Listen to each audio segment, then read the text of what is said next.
How you doing, everybody? So what I'm going to do today is I'm going to run you through a real quick tutorial on how to bleed your steering fluid. So one of the first things you're going to need is going to be your steering fluid fresh from the stove. And then you're going to need a bottle to suck out from the steering reservoir.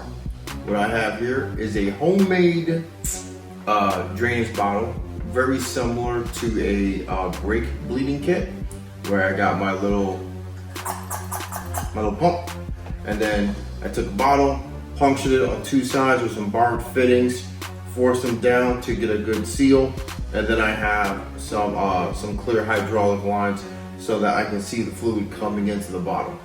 So the first thing we're going to do is you're going to want to either one of two things: jack the front end of the car up only a few inches so that the wheels are off the ground, or another option is to ahead of time put some cardboard underneath or on the floor so you can drive your wheels up onto it, so then as you're turning the wheel you don't have any restriction in the system causing damage. Having to crack a valve open, all right, you'll just monitor the level of your fluid as you go. Okay. So what we have right now is I'm in the car and I'm gonna turn the key on. You hear that? So key on, engine off. All right, we don't want to turn on. We do not want to turn the engine and get the pump running, because whatever air in there is going to get it's going to get roughed up and turbulated and moved to the top. So then what you're going to have is you're going to have foaming in the system, which you don't want, because now you're going to have metal on metal contact, which is going to wind up stressing and potentially ruining your steering rack.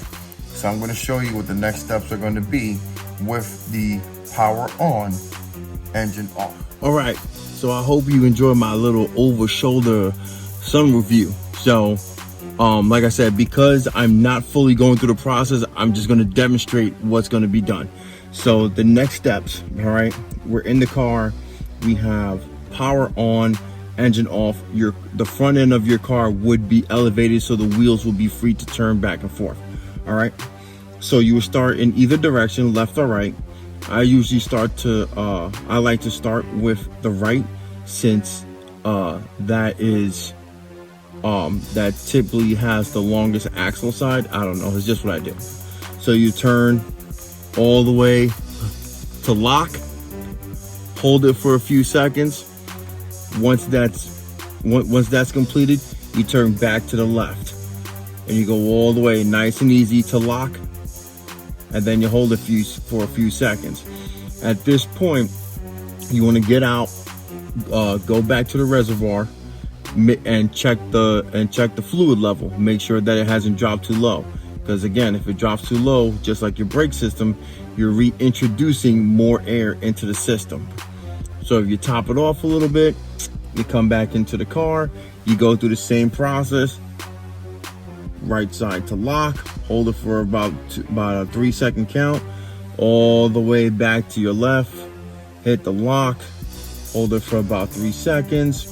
You go out to the front, you check your level. Once your level is sitting where you want it, you're good. You put the cap back on, you let the system run for about 2-3 minutes, let everything idle down.